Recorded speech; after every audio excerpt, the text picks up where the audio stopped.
Hello, everybody, and welcome to another episode of Every Day's a Train Wreck. I'm your host, Marley Major, and I loved her so much on the podcast last time, but it was just too short.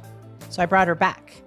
Miss Olivia Sammons, who is the one that interviewed me for the Founders Future, right? That's right. Founders Future podcast. Yep. And she's such a closer. She closed me when I wasn't even trying to be closed for what they do for sales. But it's Olivia more that I'm fascinated with and her soccer background, etc. So Olivia, welcome to the show. And please tell everybody kind of what it is you do. And then we'll dig into the good follow-up stuff. Cool. Okay. So my name's Olivia, number one. What it is that I do. So I interview founders on my podcast as my job, which is pretty cool. So we interview founders, much like Marley. And then from there, obviously, it doesn't always work out well. But the point is we get them on and then hopefully we can introduce ourselves to their services as well. So, yeah. Okay. Now tell us, what do your services do? So essentially at closers.io, what we do is we help anyone that's got an agency, so whether that's you're a coach, consultant, agency, or anyone that's got an online service, we help them scale that. So that's through helping their marketing and sales efforts. So we have the 4 pillars. So the first thing is making sure that the offer essentially is scalable to cold acquisition. This is such a key part. So you have to make sure you're seen as that specialist in your field so that the price point's there, messaging's on point, and just very, very much trusted from that cold outreach. We then help set up the cold outreach channels within the company. So whether that be through cold outreach, as I just mentioned, or paid acquisitions, I would always recommend paid acquisitions just for the consistency and reliability you get from it. So we help with that aspect. And then whichever leads coming in, as you know, you need to turn them into sales. So we help with the sales process and at the end of that, making sure the founder is aware of that whole process. And then from there, we can help scale the company with the recruitment side and implement a sales team to help replace the founder from that role. I love it. And so much to unpack. Okay. So when you first said, though, you said you interview people for the podcast, doesn't always work out. Did you mean they're not good guests? Or did you mean amazing guests? And I said the whole essence of the podcast it's actual a podcast. Like it's a very enjoyable experience. Oh, 100%. The aim of it, is to obviously market ourselves. So when it works out well, like in your episode, and we are a good fit for each other, you move on to the next part of the service. So there are so many things to go over. So when I talk to you, and then I'm always fascinated kind of not just with the founder of the company, because I was like, oh, I want to have you on the podcast. And you're like, no, you want to have like Cole, that's the founder. And I'm like, no, really, I don't want Cole. I mean, sorry, Cole, if you're listening. That's great. Cole is fine, right? But I'm always after like the backstory, and that's kind of what the podcast is all about. And how did you get here? And wow, that's so interesting. And, last time we talked about your whole soccer thing, and then we got into this crazy ADHD discussion and neurodivergence and all that stuff, which I find fascinating. And I think really resonates with the listeners, because I also did this, like the first podcast of the year. I might've mentioned this when we talked originally, but the first podcast of the year to kick off 2026, I really went out on a limb and I did like this solo podcast on, hey, cause the fires had just happened, a year ago from where I live. And so I was noting like, oh my gosh, 2025 started with the fires and basically, as far as I'm concerned, ended on fire because it was like a dumpster fire. And here we are. And it was like, we're coming off the holidays. And to me, everybody sends the perfect Christmas postcards, right? Like the perfect, like here's the dog and everybody's all matching and the whole thing. And I was like, is there anybody else out there who doesn't feel like their Christmas card or Hanukkah card picture is perfect? I said, because I've had a rough year. Like I had broken my back. I was still having all these problems with it. The end of the year was really rough for me. And it was so interesting because I got so many texts and messages from people saying like really heartfelt things like, oh my gosh, I thought you were totally talking to me.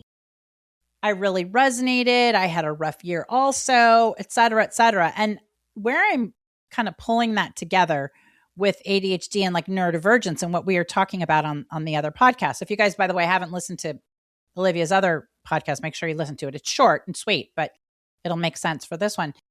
Is you mentioned something about like not fitting in. You can say your words, but something about like realizing you didn't exactly quote fit into the mold of kind of what everybody else was doing around you, whether it was in high school or later. And I think so many of us with ADHD feel that way until we get, diagnosed with it. And then we're like, oh, thank you. Like, I'm not just crazy or slow or stupid. Right. And then it's like you're validated somehow. And I was very surprised. I didn't want to reveal kind of what I revealed on that podcast at the beginning of the year because, you don't ever want to say like anything is other than perfect. But I was so encouraged by the messages from people that said, hey, that was really inspiring. Or, hey, I've been listening to like a lot of the resources you gave and that kind of stuff. And so, Olivia, when you get stuck, whether it's with work, with like your company stuff, maybe it's a fitness goal, anything, how do you pull yourself out of it? Like, how do you get yourself out of that slump so you don't kind of go further south? In all honesty, it changes every time. I think because like for ADHD, it does go up and down. Like I know for myself, this year has been rough as well. I started the year in a very different job role. I then had changed a lot and then things happen, So I think for me, it's just exercise is a big thing in my life. And that is always what drags me out of those bad spells. So for me, it's having discipline with something that you enjoy, because I very much enjoy exercising. So for example, if it's reading, singing, listening to music, whatever it is, I get obsessed with that when I'm feeling sad, and I allow myself to feel sad because I think you have to feel those feelings. So I allow that to happen. And then as soon as I know that I've allowed myself to feel it, I let go of it and I just do what I want to do. So I throw myself into running to forget about it, but I allow myself to feel it before I do. I think that's a key thing you just said, which is sort of compartmentalizing it and like allowing yourself to have the pity party. So you're not just ignoring it. You're not just having a cocktail. You're like, okay, this is lousy. I'm acknowledging it. I'm going to give it a certain amount of time, whatever that's going to be. But then we're going to move on, and we're going to move on to something healthy. Because as soon as like, you're like, oh, and then, whatever you do because you're going to go running and I'm going to go on a cupcake eating marathon, right? Like that's naturally where I'm going to go, which is not going to be a good thing. So I love what you said, because it's like doing something healthy or singing and by the way, it's funny you said singing, because there is a lot of data about when you sing and like singing every day, like out loud. And now I have probably the worst voice anybody has ever heard. I mean, I think I'm really fabulous in my head, but it does make me feel a lot better. It makes everybody else around me feel worse. So I really should only do it in my car, but heads up, there's a lot of data showing that singing for some reason, and I would say music in general kind of like, flips things. But the other thing too, that it's really funny about what you're saying is, so it's the beginning of the year, it's 2026, it's January.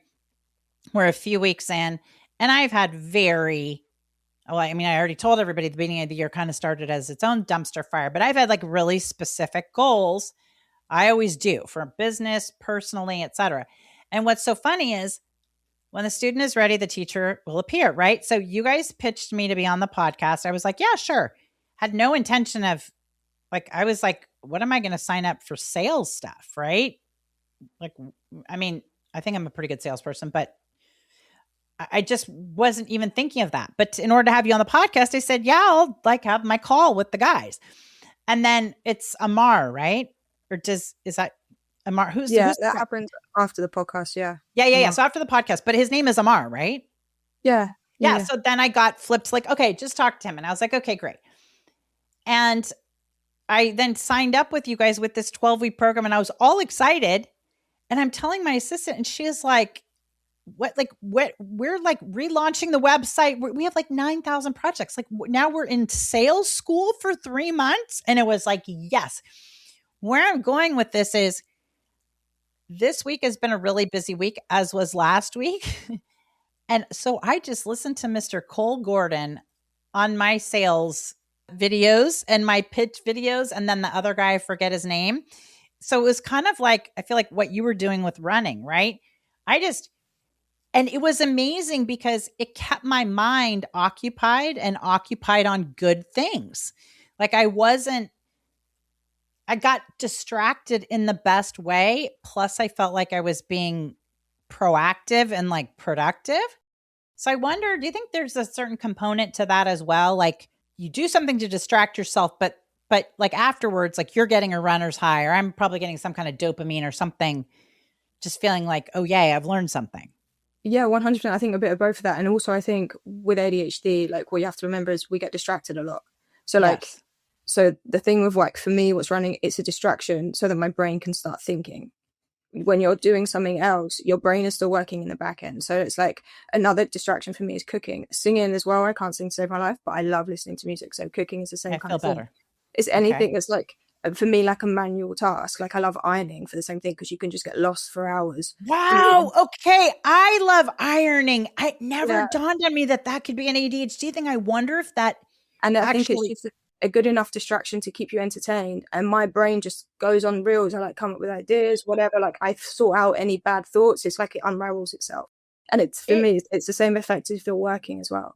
You just kind of unpack everything as you go. yeah, that I never thought of that, but that would be the same thing as like gardening. Like it's Yeah. not such heavy lifting. It's like you can kind of, you can be thinking and It's mundane dreaming. enough, but enjoyable at the Right. same. Yeah. And then you have something to show for it, like Yeah. beautiful iron Yeah. And it's the shirt. same. And that's the same aspect of the dopamine after the, like, you go for a run or for your example, doing your self training. It's the same aspect of the same thing. It's crazy. And then, after we go from Amar, then we go to Riz, who's now our like project, Awesome. I forget what it's called, project manager, who, you had flipped me to him. And poor Riz, I'm like in the Slack channel, like, hi, I watched all the videos. Hi, just confirming like I did my homework. Hi, like when can we have our next call? Hi. And he's just like, okay, goodness. And I literally had listened to so many of my training yesterday and well, really all weekend, that you guys have this thing when you're selling that you're always supposed to say, something like, oh, like, does that make sense to you? Does that make sense to you? Or whatever it is. And the person's going to say, yeah. And then you're supposed to say, like, what questions do you have about that? Some version of that, right? So Riz today asked my assistant, he goes, so do you have any questions? I was like, oh no, Riz. I said, I am sorry to tell you this on a taped line. That is not the question. I said, the question is, what are your questions about this? So yeah, talk about creating. It's like he's like created an AI monster in me. I'm just like, that's not how that goes, Riz. So what is it? Well, here's the next question. Cole, who founded, I'm so impressed by that guy. And this is like, I am not in any way benefiting from touting you guys, but he is, that guy is a machine. And my question to you is, do you think he has ADHD? Probably, or he's probably on the spectrum, but I think they all are. If you look at Homozy, you'd even go to like, what's his name now? I can't even remember his name, but The blonde guy that does a lot of them? yeah, I would. Yeah, I'd even go to like Tony Robbins. I think anyone that's on that level has to have that kind of discipline that comes with being neurodivergent or like neurospicy. But I think Cole is just an amazing guy, and I think what I love most about Cole is he's so down to earth, unlike the other lot. The other lot paint a life, and they dig that like hard sales, or like hustle culture. But Cole is very realistic with it, and he actually does a very good job, and it's amazing to work for a man like Cole as well. Like generally, he's just very down to earth. And made me think of it too, because first of all, he's so passionate about it. Second of all, I don't want to say he's narrow, but he has read literally everything. Like I'm a giant reader. I have so many books and read so much. And he's like, you can read this book to learn more about this. You can read this book to learn more about it. You can read the blah, blah, blah, blah. And I agree with so many things he says, because number one, he says, if you're going to be really good at something, you have to be like a constant learner. And that was one of Stephen Covey's things is, sharpen the saw, where you're always just kind of learning these new things.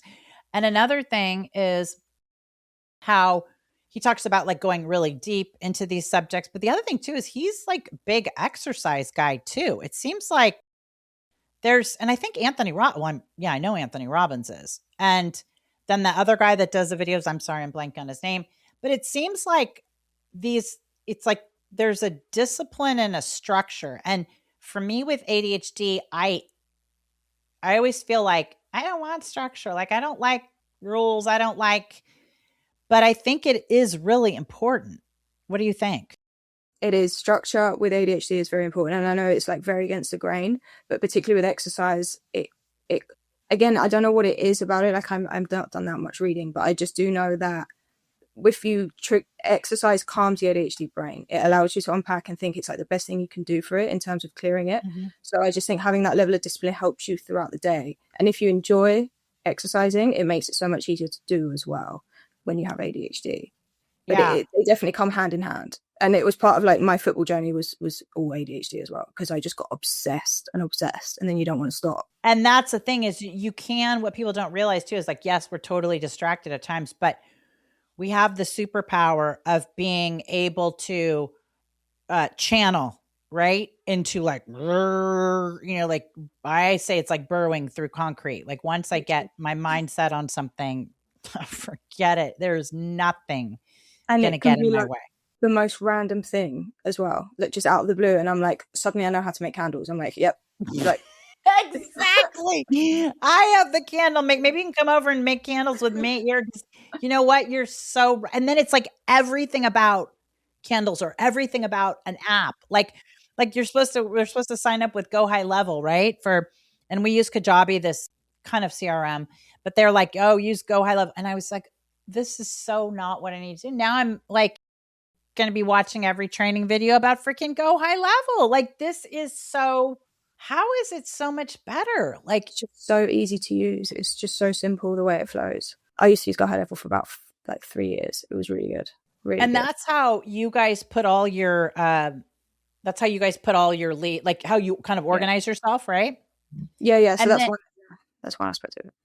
And do you like, like we were talking last time about like when you're selling and stuff, you have these kind of like scripts or these cut and paste things and stuff. Do you keep those in Go High Level? Like, do you use, or do you have them like in Google Drive or something?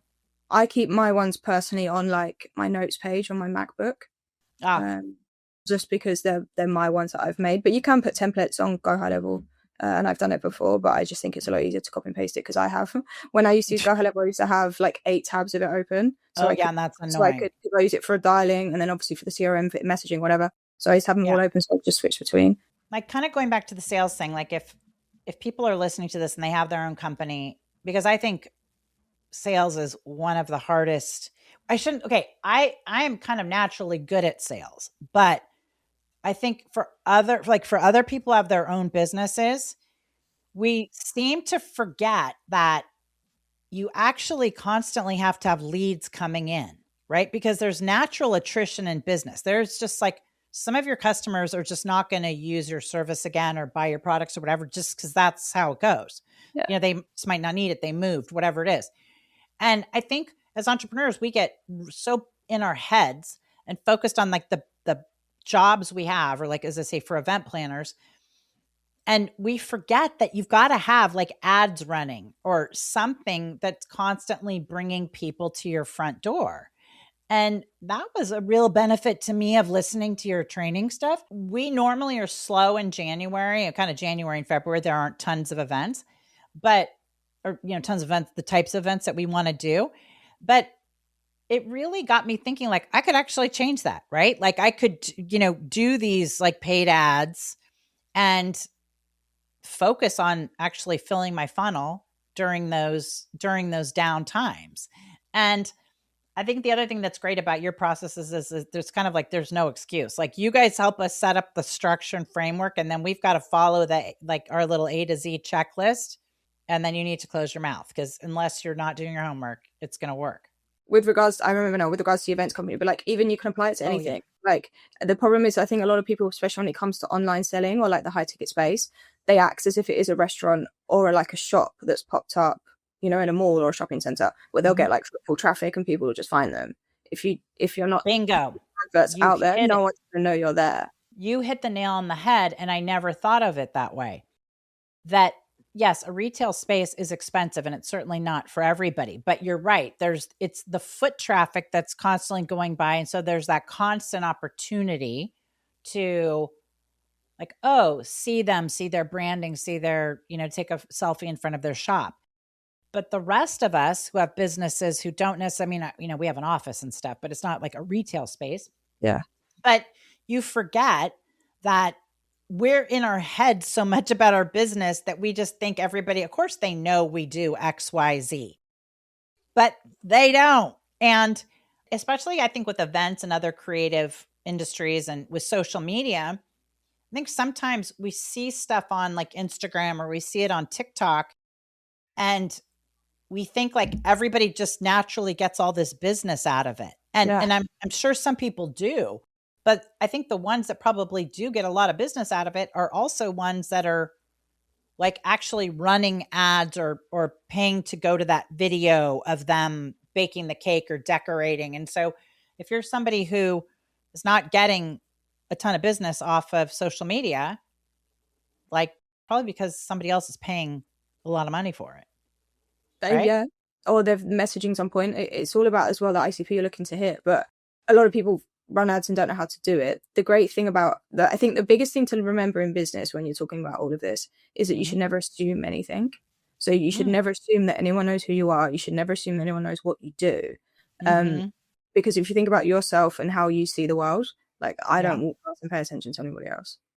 Right. You're in your own space too much. So it's the same for anything in business. You can't assume that everyone knows what you do. So you have to act as if no one does. And that's fine. And then from there, you can pick and choose. So if you're a shop front, for example, you have people walking by, you might have an Instagram account. Yeah, you get footfall coming in. But if you're an office building that's just got a banner above it, events company, but no one's going to know that you're running an event or whatever. So if you can put that on advertise and yes, pay money to push it, but also the thing with what we're teaching you at the moment is making sure the messaging is there. So you know exactly who you're talking to. You're not just throwing an ad out because you think someone wants to see it. You have to have an actual solution with that ad. I love that. And here's the other thing is that one thing I noticed from the absolute get-go is that your messaging is literally exactly the same. I mean, and to me, it's like kind of guy messaging. Like the reason I say that is because like whenever we do something, like we're so focused on the branding and the Pantone color and the this and the that and all that stuff. And I think our target audience resonates with that, which that can get you in trouble later because sometimes you spend too much time on the wrong thing.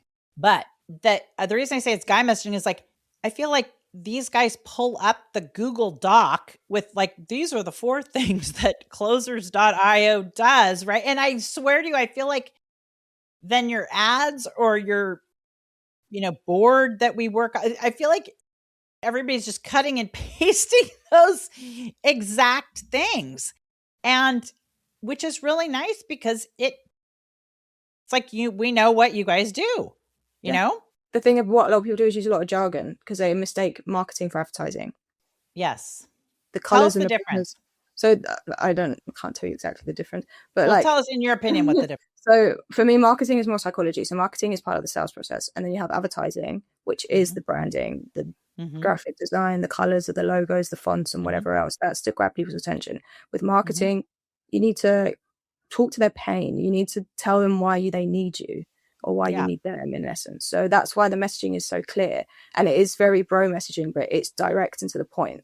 There's no fluff. You're talking to exactly that person. You're giving them exactly what they need and then offering a way to obtain that. That's what you need to offer people. Everyone's busy. Everyone has their own time. They just want the information and move on. That's the best way to do it. Can you help me? Yes, you can. Okay, amazing. How? No, yes. And it is like, as you're saying, like the bro messaging or whatever, but it's funny because I mean, based on being in your forums and stuff, I mean, there definitely are more men in there, I think, than women, but maybe not, but at least the ones it seems that are commenting. But the reason I say that is, to me, that's a great thing because to me, it's like, it isn't fluff. It is just straight to the point. And what it got me so excited because as they say, I mean, everybody can always learn how to sell better when you have a business, but it got me really inspired to like relaunch our whole, like we used to do this thing called How to Be a Party Goddess, right? Where, we took like people who wanted to get into event planning and taught them how to launch their business. And that's what we're now relaunching. I think we did this 15 years, maybe 18 years ago or something. I mean, it was like right my daughter was born.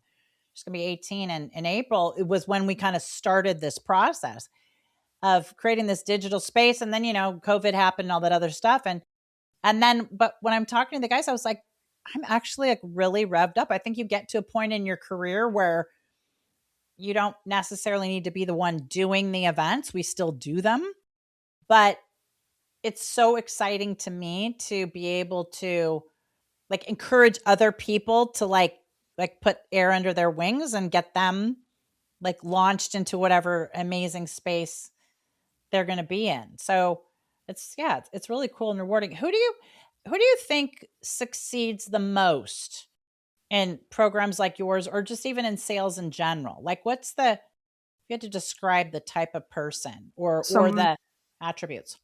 I think to succeed in the program, like for example, yourself, it's someone that applies themselves to it and does it. Like we said that already. I think online, like if anyone's looking to set up their own offer and do something, such like yourself, aiding somebody to earn money is always a great thing because people love earning money. So they will pay for a service that helps them earn money. Anyone that's in pain. So if you've got an offer where you can really solve somebody's pain, so whether that be a relationship coach, a pain coach, like a chronic pain coach. Yeah, literally. Yeah, anyone that is suffering maybe from substance abuse and you can help solve that in a natural, holistic way. Yeah. Anything you can teach somebody how to make their life better is a great asset to start with. So if you're a real estater, like if you sell real estate or houses, whatever, if you can teach somebody how to be their own broker, why not do that? I love it. And do you think, because the guys on the calls talk a lot about saturated markets and saturated businesses, and they actually, there's so many things that like I've taught in a different, or I might say it differently. Like I always say, entrepreneurs build their businesses backwards. Like we build the business based on what we're good at. And then we go, oh, good. Like this is amazing. You should buy it. But people don't buy that way. They buy based on, what they're looking for said, how they want it said. And you guys preach that in a slightly, different way. Basically like you got to give the customer what they want. Even sometimes not necessarily what they need. They might need to lose weight, but you have to give them what they want. They have to like actually want it. But they talk about saturated markets. Do you think, like based on your experience these days, like what are some markets that you think are really, really rough to go into these days and compete? Fitness. Anything really? Fitness. Because there's so many of them. So many of them, and it's so hard to trust the right ones because everyone has an opinion. There's a lot of fad diets, there's a lot of this and all that, especially online. It's that's a tough one to follow. I don't know like off the top of my head numbers wise, but I know the type of people I speak to, and I speak to a lot of business coaches. I wouldn't say it's saturated because I feel like everyone needs help with their business, but that's a tough field to stand out in. You promise something different, as much like fitness as well. But I would say them two are very hard. Fitness is a very hard space to be in at the moment in general. Yeah, that would make sense. And I think like that makes sense because when they were telling me, because I was like, well, I do this and I wrote a book on pricing and yada, yada. And they were like, let's niche it down further. And I said, well, and that's what made me think of, I was like, well, I mean, it's kind of more limiting, which I even know better than to say that because you do want it to be more of a niche because I genuinely can say, yeah, we have been voted one of the top event planners in the world. We have been voted, like all the credentials are there. But for me, sometimes I don't always like, oh, but like, what would I teach them? What would I mean? Which is insane because I have an opinion on everything.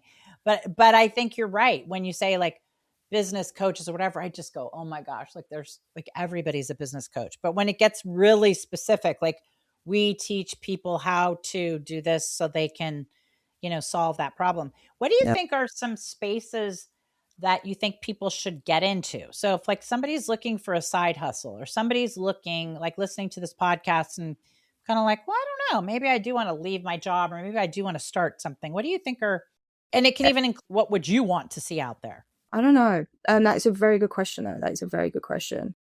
If you have to, while I'm talking, I'll think about it because I had definitely heard one the other day and I was like, that was an amazing thing that I would help do. I think for me personally, if I was going to do anything, it would be helping people. It would be more like restaurant consultancy or like hospitality. Oh, I think that would be, especially because I think that'd be amazing.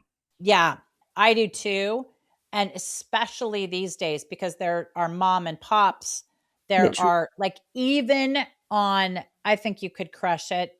Like Cole, I really hope you're not listening, but I think you could crush it. Because remember, I started in the restaurant business. I think you know Yeah. that, but restaurant consultants and all this stuff are like, usually super bougie and expensive and all this other stuff. And then you're like, oh my God, what did I just spend all that money on? Yeah.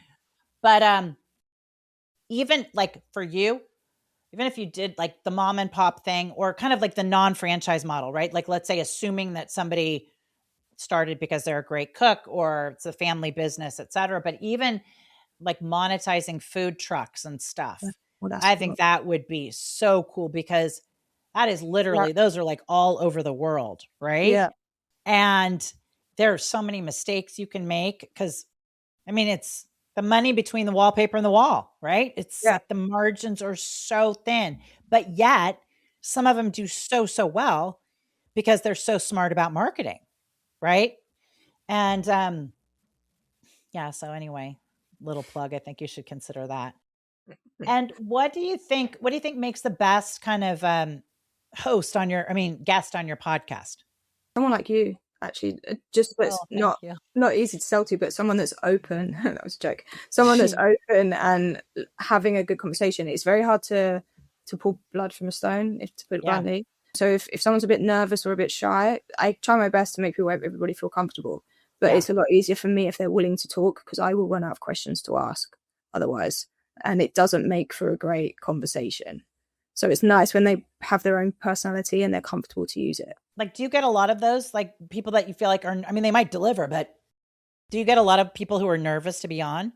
Yeah, a lot of people have never been on a podcast before. A lot of people that have never really used Zoom before either, so they're just very nervous. What? On the computer, yeah, we get a lot of different people on, so you just have to take what you can, I guess. But it's nice. We get some older people on as well, so again, technology Yeah. is their best suit. So Yeah. it's just kind of encouraging them to be comfortable while speaking. And some people get it, some people don't. It's harder when English isn't their first language as well. We have a lot of Oh, you. yeah. Yeah.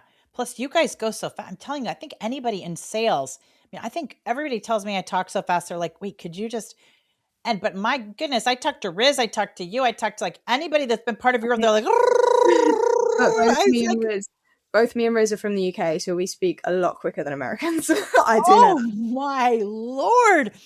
Riz is like, am I going too fast? I'm thinking, I mean, I feel like I'm about to have I'm having heart palpitations, but I guess not. I mean, I think like, oh my Lord. And I'm typing at the same time. And he's like, well, you're going to get these notes already. I'm like, I just need something to do with my hands here, Riz, because I'm about to stroke out. But yeah, it's cool. Now, what are your favorite things about the family restaurant? Like family, and by the way, is your family still in the restaurant business? Yeah, so my family have always really been in the restaurants business. My dad opened his first, like it was I suppose like a boutique coffee shop when he was like 20. And then we moved and he opened a TGI Fridays franchise in the south of Spain. So we all had that. And then Yeah. now he's still in the restaurant. So he has like several pubs and stuff. We now have like a family run Mediterranean restaurant, which is really cute. And where is it? What part of Spain? In Marbella. So in the south of Spain. Oh, Yeah. I Feel free love to come Marbella. anytime. Well, you know what's crazy? Is that where you live in Marbella? Yeah. Yeah. Oh, you're gonna lose your mind. So my bougie daughter, who I've got to get back on the podcast, is right now obsessed with Spain. So yours truly is going to Spain with her two little friends and the two moms at the end of March. They want to go to Mallorca, and I don't know, we're gonna go like Barcelona, Madrid. I mean, I've been to Spain, but can't believe you're in Marbella. Is the Marbella Club still there? Yeah, Marbella Club's still there. One of the oldest clubs on the coast. Yeah. That's what I went there. Oh my God, a million years ago. And I locked myself out. I was in my bikini and I was like on the terrace and I was by myself and I locked myself out. That was a fun one, trying to get back into my room when I was in a bikini that was much smaller than my mom would have appreciated. So hopefully I can see you when I get to Spain. I don't know how I spaced that. That's right. Now you're in Spain. I don't think we spoke about it, but yeah, they still have the restaurant. I worked in the restaurant for a very long time. I worked in there for like 7 years while I was doing other jobs. Like because we only open in the evenings, so it was a great little part-time like gig for me to earn a little bit of extra money. I like worked 4 hours a day. It was pretty sick. So I basically much could run every station in a restaurant, and then from there, I just think like I could know how to it's the same as business setup. So once you know the business side and the actual foundational side, like you could with events running, like that's your specialty in business. That's why you need to sell to them people. You could be a business coach. I could be a business coach, but I know 100%. I know about restaurants. So like, why not just do that? Okay. Well, then, so give the restaurant a shout out in Marbella. Shango's is what it's called. Shango's. SH? SHANGOS. And what's the, is it have an Instagram? It does. I think it's at Shango's Restaurant. Oh, well, you shouldn't be a business coach if you don't know their Instagram. No, I'm just kidding. Not my Instagram, unfortunately, but it's actually. Okay. Okay. I don't. I got it. Yeah. I love it. Okay. So what else? Anything else? Any other great tips and advice you can give our listeners who maybe need just like a pick me up, maybe need a refresher with their business? Any of Olivia's secret sauce we can share? I think if you're feeling down or struggling in your business, like to get back in love with it again, remember what part of that business you love and then outsource the rest. If you can afford to, I know everyone can, but if you can afford to just stay in what you love doing, that's what you should be doing. If you're not good at anything else, let other people do it. Like live in your zone of brilliance and you'll be happy for it. Because that's why you start the business, right? To do that job. You are correct. As always. So this is great because I think the next podcast you and I are going to do, if I don't make you do one before, is going to be when we're in Spain together. Haha. Okay. I love it. So Miss Olivia, what did we give last time? Did we give you on LinkedIn? Olivia Sammons? Salmon's like the fish? Salmon's, it's, you can actually have my Instagram if you prefer. I think it's better than LinkedIn. Yeah. Liv_Sammons, but Sammons SAMMONS. No L. No L. Simmons, but with an I. Yeah. Oh, that's a better way to say it. Simmons with an I.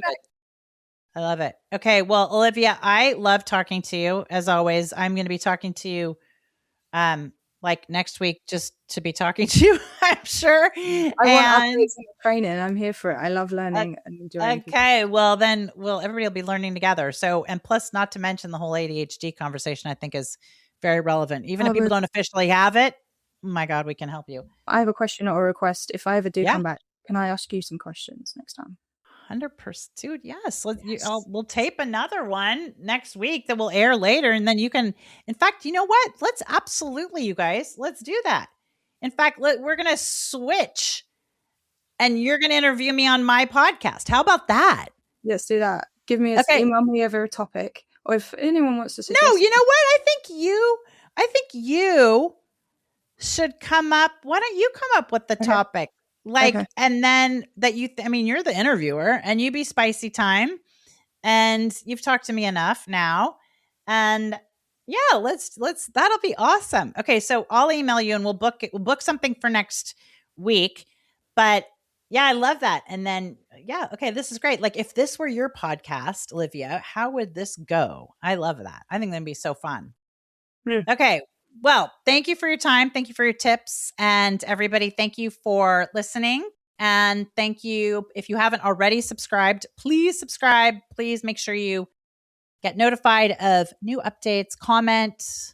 We would love that. Most importantly, share this with a friend who needs a pick-me-up or needs something. And we all know somebody who could use this. This can be just like your little touch point. And if you're down, don't worry. Tomorrow is another day.